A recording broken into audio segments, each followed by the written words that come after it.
Hello and welcome to the third topic of daily scan. इस topic पर अपन बात करेंगे क्या दुनिया को फिर से न्यूक्लियर एनर्जी की ओर बढ़ने की जरूरत और समय आ चुका है। ऐसा अपन इसलिए बात कर रहे हैं क्योंकि दुनिया भर में दो ग्रुप ऑफ थॉट्स हैं। एक ग्रुप मानता है कि न्यूक्लियर एनर्जी से एसोसिएटेड डिजास्टर्स होंगे, वो इतने भयानक होंगे कि ह्यूमैनिटी को ही थ्रेटन करते हैं। दूसरा ग्रुप ऑफ थॉट ये मानता है कि न्यूक्लियर एनर्जी सबसे ज्यादा जरूरी है यदि हमें ग्रीनर और नेट जीरो की तरफ आगे बढ़ना है। ऐसा अपन इसलिए बात कर रहे हैं आज क्योंकि रिसेंटली कॉप 28 जो कि प्रेजेंटली दुबई में चल रहा है, उसमें दो गोल्स अडॉप्ट किए गए हैं। सबसे पहला गोल है रिन्यूएबल एनर्जी कैपेसिटी को 2030 तक ट्रिपल करना। This is a first goal. यही गोल G20 में जो इंडिया में हेल्ड हुआ था उसमें भी अडॉप्टेड था। लेकिन जो सेकेंड गोल है वो सबसे ज्यादा कंटेंशियस है, वो है न्यूक्लियर एनर्जी के बारे में। बाय 2050 ये गोल बोलता है कि न्यूक्लियर एनर्जी का भी ट्रिपल कर दिया जाएगा। अब ये पहली बार किसी भी यूएनएफसीसी के कॉन्फ्रेंस में न्यूक्लियर एनर्जी से रिलेटेड गोल को अडॉप्ट किया गया है। 22 कंट्री ने ये गोल को अडॉप्ट किया है। और जब world wide is divided between the opinion to adopt nuclear और not for the energy purpose, उस समय एक मेजर यूएन का क्लाइमेट कॉन्फ्रेंस ने ऐसा रिजोल्यूशन अडॉप्ट करके मे बी एक पुश टुवर्ड्स न्यूक्लियर एनर्जी का एजेंडा सेटअप कर दिया है फॉर फ्यूचर ऑफ ह्यूमैनिटी। यदि अपन बात करें तो पर्टिकुलरली जो IAE है, इंटरनेशनल एटॉमिक एनर्जी, उसने क्लियरली ये डिपिक्ट किया है कि नेट जीरो में यदि दुनिया को प्रोसीड करना है तो उसमें न्यूक्लियर एनर्जी को एक इंपॉर्टेंट रोल प्ले करना होगा।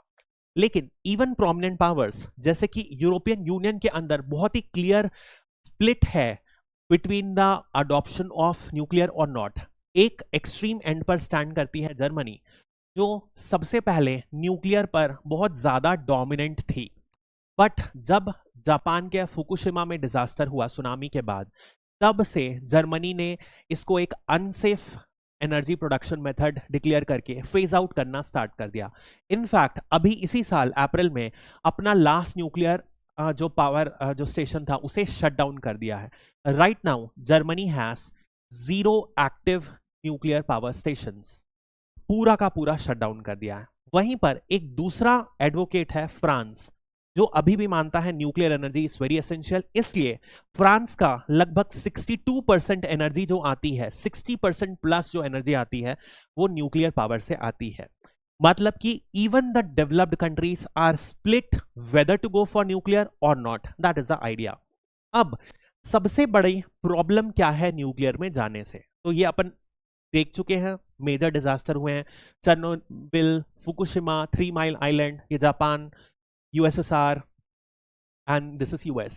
मतलब कि डेवलप्ड कंट्रीज में जहां सबसे ज्यादा सेफ्टी स्टैंडर्ड्स फॉलो किए गए हैं, इंक्लूडिंग 3 माइल आइलैंड, वहां पर भी न्यूक्लियर एक्सीडेंट्स कॉज हुए हैं। Sometime due to the technical defects, sometimes due to the environment associated impacts या अदर रेगुलेटरी नेग्लिजेंस। तो इनकी वजह से जो इंपैक्ट हुए हैं ये बहुत ही प्रोमिनेंटली मीडिया में और अब तो मूवीज में भी हाईलाइटेड है। ऐसी सिचुएशन में जब भी अपन न्यूक्लियर डिजास्टर की बात करते हैं, बहुत गलत इमेजेस प्रोजेक्ट होती है जो एक वर्ल्ड लेवल पर एंटी न्यूक्लियर ड्राइव को प्रोपेल किया हुआ है। वही थॉट्स हमारे दिमाग में बैठे हैं हेल्थ एंड सेफ्टी कंसर्न्स की वजह से। एक अदर मेजर कंसर्न जो है वो है वेस्ट मैनेजमेंट। जब एनरिच्ड यूरेनियम डेप्लीट हो जाता है after the production of electricity, उस एनरिच्ड यूरेनियम से जो डेप्लीटेड यूरेनियम बचा उसका डिस्पोजल कहां किया जाएगा, एक मेजर इशू इसलिए भी बन गया। फॉर एग्जाम्पल अभी जापान ने रिसेंटली जो फुकुशिमा के जो डेप्लीटेड वेस्ट है उसे ओशन में रिलीज करना स्टार्ट किया है, and it has become a major bone of contention between Japan and other neighbouring countries. क्योंकि माना जाता है रेडियो एक्टिविटी बहुत लंबे समय तक परसिस्ट करती है, जो हाफ लाइफ होती है वो थाउजेंड्स ऑफ ईयर्स में होती है रेडियो एक्टिव मटेरियल्स की। इस वजह से लिटिल अमाउंट ऑफ रेडिएशन भी यदि सस्टेन रहता है वो ह्यूमंस के लिए, ह्यूमन सिविलाइजेशन के लिए बहुत ज्यादा थ्रेटनिंग है। That is a major issue. इसके अलावा जो सिविलियन यूज है से ही बनता है आगे जाकर जो मिलिट्री यूज है।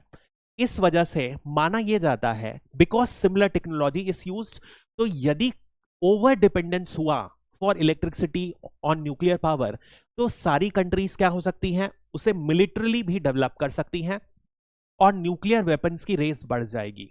तो दुनिया भर में हो सकता है न्यूक्लियर वेपन्स बढ़े, और ऐसी सिचुएशन में जहां पर इंस्टेबिलिटी ग्लोबली बढ़ रही है, यदि कोई भी न्यूक्लियर वेपन्स किसी टेररिस्ट या रोग नेशंस के हाथ लग जाता है, तो वो ग्लोबल के लिए थ्रेटनिंग सिचुएशन हो जाएगी। That is idea. एक मेजर इशू है कि यदि कोई न्यूक्लियर डिजास्टर होता है तो गवर्नमेंट और प्राइवेट सेक्टर के बीच में किस हिसाब से रिस्क या लायबिलिटी शेयर होगी, ये अपन आगे इंडिया के केस में बहुत डिटेल में बात करेंगे। इसके बाद है इनिशियल कैपिटल कॉस्ट बहुत ज्यादा है, दैट इज अनदर रीजन। सो इन वजह से न्यूक्लियर जो है अभी उनका अडॉप्शन काफी स्लो है। But if you look into the positives of nuclear, या ये कंटेंट दिया जाए कि न्यूक्लियर क्यों अडॉप्ट करने की सबसे ज्यादा जरूरत है, तो नंबर वन रीजन इज, यदि आप देखोगे दुनिया भर में कुछ 400 न्यूक्लियर पावर प्लांट हैं, अराउंड 400, जो 10% ऑफ द वर्ल्ड का पावर प्रोड्यूस करता है, और वो 1/4 of global low carbon generation है। मतलब कि जो ग्रीन हाउस गैस एमिशन है न्यूक्लियर पावर से, वो बहुत ज्यादा लो है। इतना लो है कि एनर्जी नीड्स जैसे जैसे बढ़ रही है, एनर्जी का कंजम्पशन बढ़ रहा है डेवलपिंग कंट्रीज डेवलप करने के लिए, और पर कैपिटा इनकम एमिशन बढ़ रहा है, उस सिचुएशन में एनर्जी नीड्स को फुलफिल करने में एक ग्रीन हाउस गैस जो कम एमिट करे ऐसे सोर्स की जरूरत है। वहां पर न्यूक्लियर ही सबसे इंपॉर्टेंट रोल प्ले करता है। सेकेंड है, यदि अपन अल्टरनेट बात करते हैं तो वो है रिन्यूएबल। तो रिन्यूएबल उसमें मेजरली जो अभी वर्ल्ड रिलाई कर रहा है वो है सोलार एंड विंड। दोनों में सिचुएशन क्या है, दोनों क्लाइमेट के हिसाब से, वेदर के हिसाब से डिपेंड करते हैं, यानी कि ये इंटरमिटेंट सोर्स हैं, यानी कि जब मौसम सही नहीं हुआ इनका प्रोडक्शन नहीं होगा। ऐसी सिचुएशन में हमें एक ऐसे सोर्स की जरूरत है जो पावर या तो स्टोरेज कर दे, तो इसके लिए हमें बैटरी स्टोरेज के डेवलप करने की जरूरत है, या जब ये वर्क ना करें तब according to the need production कर सके। तो ऐसे में दो आते हैं, एक न्यूक्लियर और एक हाइड्रो। इसमें न्यूक्लियर का कंटेंट बहुत ज्यादा बढ़ जाता है। नेक्स्ट रीजन है क्लाइमेट चेंज। अपन ने बात किया क्लाइमेट चेंज एक मेजर कॉज है, तो सीओपी में इसलिए अडॉप्ट किया गया है कि एनर्जी जैसे जैसे कंजम्पशन बढ़ेगा, क्लाइमेट चेंज को अंडर कंट्रोल रखने के लिए ये किया जाए। नेक्स्ट है इंपॉर्टेंस ऑफ फॉसिल फ्यूल्स। यदि इंपैक्ट अपन देखें फॉसिल फ्यूल्स का, तो ये एक पर्टिकुलर रिपोर्ट है, I don't know if this could be coated. मैं एग्जाम में लिखता तो मैं इसको नहीं लिखता, बट स्टिल मुझे ये फैक्ट लगा अच्छा, तो आई हैव रिटन हियर कि फोर्ब्स के डेटा के हिसाब से यदि अपन इंपैक्ट ऑफ न्यूक्लियर का देखें तो 0.03 डेथ पर terawatt hour of energy produced by nuclear. वहीं पर यदि अपन कोल क्या देखें, ब्राउन कोल थोड़ा और डर्टी होता है, तो 32 लोगों की डेथ हुई है। मतलब compared to fossil fuels, nuclear energy जो डेथ कॉज करती है वो कम करती है। That is idea. I would not prefer to write down this point, but ये आप कहीं मेंशन कर सकते हो if you run short of points in exam. Next है समय के साथ बहुत सारे सेफ्टी फीचर्स इनकॉर्पोरेट हो गए हैं, जैसे सबसे इंपॉर्टेंट आएगा माइक्रो रिएक्टर्स बन गए हैं। माइक्रो रिएक्टर्स के बनने से हुआ क्या है, ये सेस्मिक प्रोन होते हैं, तो यदि कोई अर्थक्वेक आता है तो इनको, बिकॉज ये ऐसे डिजाइन रहते हैं, इनमें कोई मेजर प्रॉब्लम नहीं रहता, इनको शिफ्ट करना आसान रहता है। नेक्स्ट पॉइंट यदि अपन देखें, इनकी वजह से जो वेस्ट निकलता है, रेडियो एक्टिव वेस्ट, वो बहुत कम निकलता है। ऐसे टेक्नोलॉजी आ गई है कि हमें एनरिचमेंट भी पहले से कम करना पड़ रहा है। That is the idea. अब फुकुशिमा में कैसे डिजास्टर हुआ था, अर्थक्वेक हुआ, सुनामी इंड्यूस हुई, पानी घुस गया, तो जो कूलिंग करने का रिएक्टर का जो कूलिंग मैकेनिज्म था, जो पानी के से कूल करते थे, वो cooling mechanism light power cut हो गया तो ये फेल हो गया, इस वजह से प्रॉब्लम आई थी। इसका जुगाड़ निकाल लिया गया है, नई टेक्नोलॉजी इन्वेंट कर दी गई है जिसमें पैसिव सेफ्टी फीचर्स इंट्रोड्यूस किए गए हैं। जैसे कूलिंग के लिए मॉल्टन सॉल्ट यूज किया जा रहा है, तो इलेक्ट्रिसिटी कट भी हो जाएगी तब भी कूलिंग मेंटेन किया जा सकता है। टेक्निकल चीजें हैं, जानने की जरूरत नहीं है। जो न्यू एसएमआरस बन रहे हैं वो पहले से ज्यादा सेफ फीचर्स इनकॉर्पोरेट करते हैं, एक दो को मेंशन कर दो, that's it.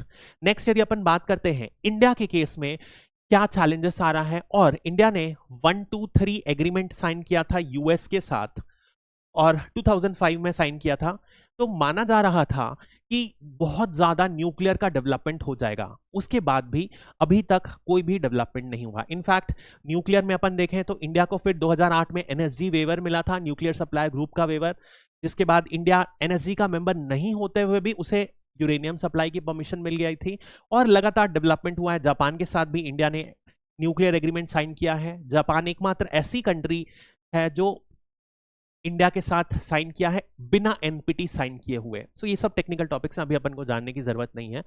What is important is कि अभी इंडिया रशिया के रोजाटॉन पर सीवियरली डिपेंडेंट है, क्योंकि कोई भी वेस्टर्न कंट्रीज जो हैं इंडिया पर despite the agreement, despite the permission, nuclear power plant setup करने के लिए इच्छुक नहीं है। क्यों इच्छुक नहीं है अभी अपन देखेंगे।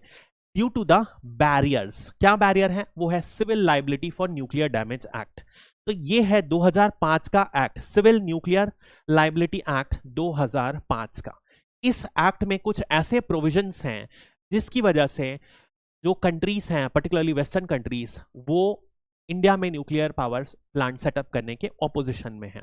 अब जो इंटरनेशनली एग्रीमेंट है वो है convention on supplementary compensation. Supplementary compensation का एक एग्रीमेंट है। यदि न्यूक्लियर डिजास्टर होता है तो कैसे कंपनसेशन दिया जाएगा, उसके लिए ये एग्रीमेंट है। इंडिया ने इसे रेटिफाई किया है 2016 में, हालांकि साइन पहले ही कर लिया था। उसी के एसोसिएशन में इंडिया ने ये एक्ट लाया था। अब नॉर्मली यदि अपन देखें तो दो चीज, एक न्यूक्लियर पावर प्लांट को मेंटेन करने के लिए एक ऑपरेटर होता है और one would be the supplier. Supplier जो जैसे रोजाटॉन है रशिया का, वो सारे के सारे machinery, equipments and other things को सप्लाई कर रहा है, और ऑपरेटर इंडिया के केस में एनपीसीआईएल है।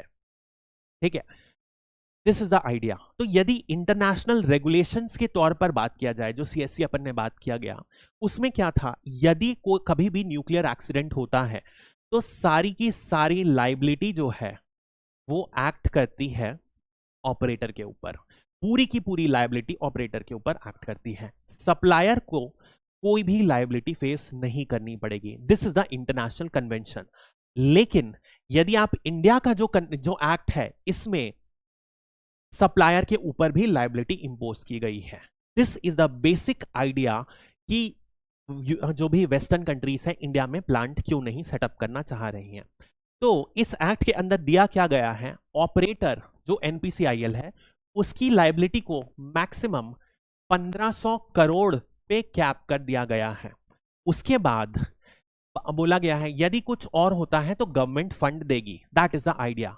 बट एक क्लॉज और इंट्रोड्यूस किया गया है, वो है सप्लायर लाइबिलिटी का, और इसके जो रिलेटेड क्लॉसेस हैं उसमें न्यूक्लियर डैमेज को क्लियरली डिफाइन नहीं किया गया है। मतलब कि गवर्नमेंट, अब इस प्रोविजन में क्या बोला गया है, पर्टिकुलरली एक सेक्शन 17B है और सेक्शन 46 है, उसमें यह बोला गया है कि यदि कोई प्रॉब्लम होती है, in case of mishaps, in case of disaster, the liability can extend to supplier also. That is the idea. और सप्लायर की लाइबिलिटी किस टर्म्स में एक्सटेंड की जाएगी ये क्लियरली डिफाइन नहीं किया गया है। मतलब कि मान लो 4,500 करोड़ का लाइबिलिटी इंपोज होती है तो एनपीसीआईएल मैक्सिमम 1500 करेगा। अब वेस्टर्न पावर्स को डर है कि कितना लाइबिलिटी सप्लायर के ऊपर आ जाती है वो क्लियरली डिफाइंड नहीं है, उसमें कोई भी कैपिंग नहीं की गई है। तो डिपेंडिंग ऑन एक्सीडेंट सप्लायर को अनलिमिटेड लाइबिलिटी हो सकता है फेस करना पड़े, and that is a major bone of contention. Basis of liability की वजह से सप्लायर जो कि नॉर्मली सीएससी में एग्जेम्प्टेड है, इंडिया के लॉ में सप्लायर को भी माना जा रहा है कि दे वुड बी लाइबल, और जो लाइबिलिटी है उसे क्लियर अक्षरों में डिफाइन नहीं किया गया है। तो इनका डर है कि यदि डिजास्टर होता है तो unlimited liability could be imposed on them. That is a crux of the problem.